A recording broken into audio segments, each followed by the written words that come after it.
আজকে আমরা আলোচনা করব সনেট নাম্বার 18 থেকে যে সমস্ত গুরুত্বপূর্ণ শর্ট প্রশ্নগুলো রয়েছে।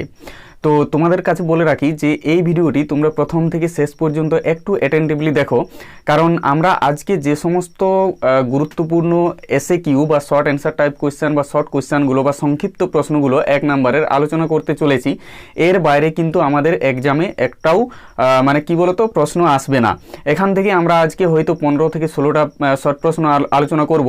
তো এই সমস্ত প্রশ্নগুলো থেকেই তোমরা এক্সামে কমন পেয়ে যাবে। তো তোমাদেরকে বলে রাখি, এই যে আজকে আমরা এই শর্ট প্রশ্নগুলো আলোচনা করব, এটা তোমাদের বুঝতে আরও সুবিধা হবে যদি তোমরা এই পয়েন্টটি সম্পর্কে তোমাদের একটা ক্লিয়ার আইডিয়া বা পরিষ্কার ধারণা থাকে।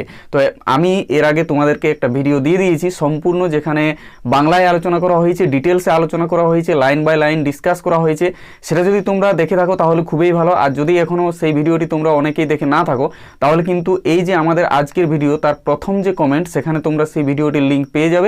সেখান থেকে তোমরা সেই লিঙ্কে ক্লিক করে ভিডিওটি দেখে নিতে পারো। তো চলো, আর আমরা বিশেষ কিছু বলছি না, আমরা শর্ট প্রশ্নগুলো আলোচনা করছি। তো তোমরা সাথে সাথে বইটি রাখবে, কারণ কি বইটাতে আমাদের যে সমস্ত 14টা লাইন আছে, সেই লাইন বাই লাইন আমি শর্ট প্রশ্নগুলো তোমাদের কাছে তুলে দিয়েছি। তাহলে তোমাদের আজকে আরও মানে সেটা বুঝতে সুবিধা হবে। আরেকটা কথা বলে রাখি, কারণ কি মানে যে সমস্ত শর্ট প্রশ্নগুলো আমরা আলোচনা করব, একটু তোমরা অ্যাটেন্টিভলি শুনবে এবং দেখবে, তাহলে দেখবে তোমাদের কিন্তু মানে এটা আর বেশিবার করে পড়তে হচ্ছে না, তোমাদের এক্সামে তোমরা ঠিক লিখতে পারবে। একটু অ্যাটেন্টিভলি তোমরা ভিডিওটি দেখো। আমাদের প্রথমেই যে শর্ট প্রশ্নটা আমরা মনে রাখবো যে what type of sonnet is sonnet number 18। এটা কিন্তু আমাদের একটা গুরুত্বপূর্ণ প্রশ্ন যে সনেট নাম্বার 18 এই যে মানে পোয়েমটা বা কবিতাটা বা সনেটটা, এটা কি ধরনের সনেট। তো এটা আমরা জানি শেক্সপিয়ারিয়ান সনেট। তো শেক্সপিয়ারিয়ান সনেট আমরা এটা সবাই জানি। তো তোমরা সেটা মনে রাখবে যে sonnet number 18 is a Shakespearean sonnet. ঠিক আছে, সনেটকে মূলত দুই ভাগে ভাগ করা হয়, একটা হচ্ছে পেট্রার্কান সনেট আর একটা হচ্ছে শেক্সপিয়ারিয়ান সনেট। তো আমাদের আজকের এই যে সনেট নাম্বার 18, এটা হচ্ছে একটা শেক্সপিয়ারিয়ান সনেট। এরপর দেখো 2 নম্বর আমাদের প্রশ্ন যে whom did Shakespeare address this sonnet. মানে শেক্সপিয়ার কাকে উদ্দেশ্য করে তার এই সনেটটি লিখেছেন। তো এটাও একটা গুরুত্বপূর্ণ প্রশ্ন। দেখো, Shakespeare address his sonnet number 18 to certain mister WH, a male friend of Shakespeare.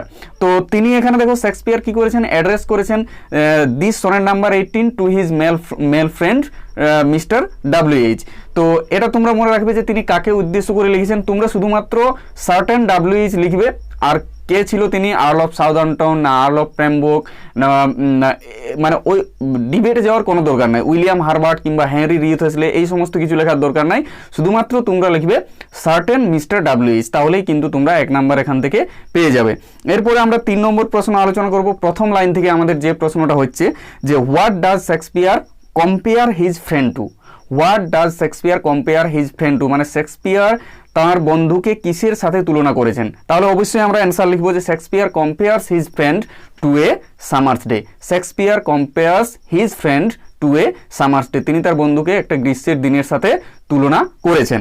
এরপর আমরা 4 নম্বর প্রশ্ন আলোচনা করব যে who is more lovely and more temperate than a summer's day. তাহলে who is more lovely and more temperate than a summer's day, এটা কিন্তু দ্বিতীয় লাইন থেকে আমাদের প্রশ্ন। এখানে অ্যান্সার হবে যে Shakespeare's male friend, Shakespeare's male friend WH is more lovely and more beautiful than a summer's day. এরপর 5 নম্বর প্রশ্ন what shakes the darling birds of মে।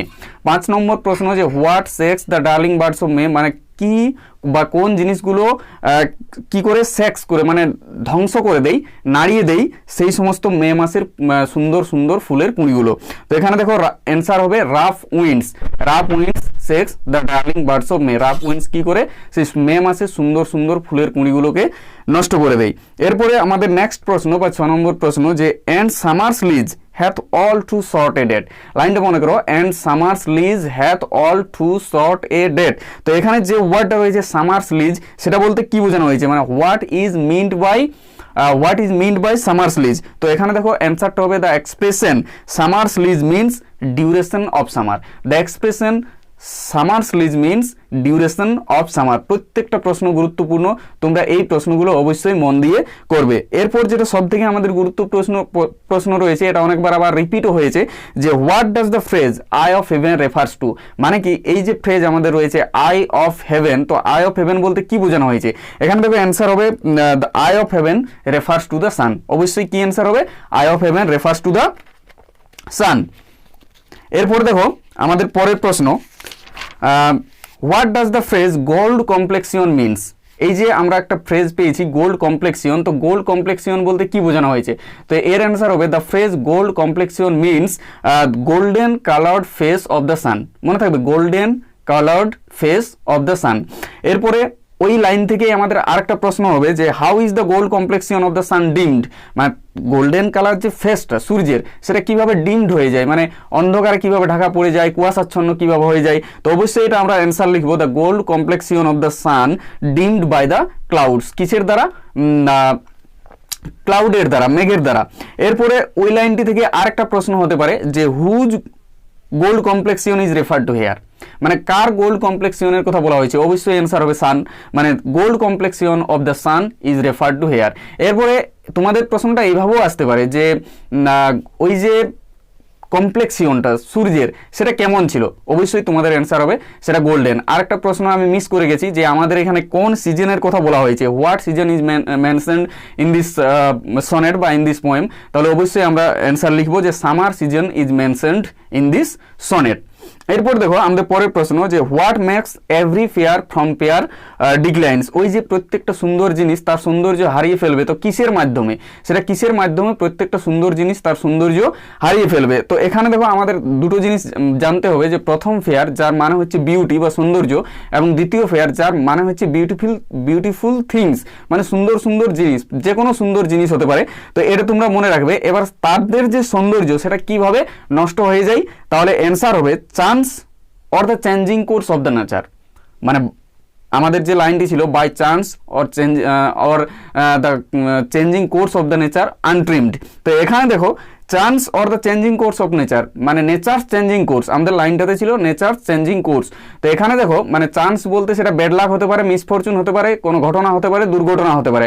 আর যে প্রকৃতির পরিবর্তনের মধ্য দিয়েই বা দুর্ঘটনার মধ্য দিয়ে বা কোনো কিছু ঘটনার মধ্য দিয়ে মানে প্রত্যেকটা সুন্দর জিনিস তার সৌন্দর্য হারিয়ে ফেলবে। এটাও কিন্তু একটা গুরুত্বপূর্ণ প্রশ্ন। এরপর দেখো তারপরের লাইন থেকে আমাদের যে প্রশ্নটা আসছে, যে what sell death not Bragg. What sell death not Bragg, মানে মৃত্যু অহংকার করে কাকে কেড়ে নিতে পারবে না। এখানে দেখো অ্যান্সার হবে death shall not brag, death shall not brag about taking the poet's friend, about taking the poet's friend in his shade. মানে মৃত্যুও অহংকার করে কবির বন্ধুকে বা তার বন্ধুর সৌন্দর্যকে কখনোই তার নিজের ছায়ায় গ্রাস করতে পারবে না। এর পরের প্রশ্ন আমাদের but the eternal summer shall not fade. ওই যে লাইনটা ছিল but the eternal summer shall not fade, কিন্তু এখানে বলেছে যে what does the word summer refers to here. মানে ওই যে ইটার্নাল সামার, তো ওই যে ওয়ার্ডটা রয়েছে সামার, সেই সামার বলতে এখানে কি বোঝানো হয়েছে? এখানে দেখবে অ্যান্সার হবে here the word summer refers to the poet's friend beauty and youthfulness. এখানে সামার বলতে কবির বন্ধুর সৌন্দর্যকে বোঝানো হয়েছে বা তার যৌবনকে বোঝানো হয়েছে, যে সমস্ত কিছু নষ্ট হয়ে গেলেও বা ধ্বংস হয়ে গেলেও তোমার মধ্যে যে বিউটি আছে বা যে ইউথফুলনেস আছে সেটা চিরদিন একই রকম থেকে যাবে, ইমমর্টাল হয়ে যাবে।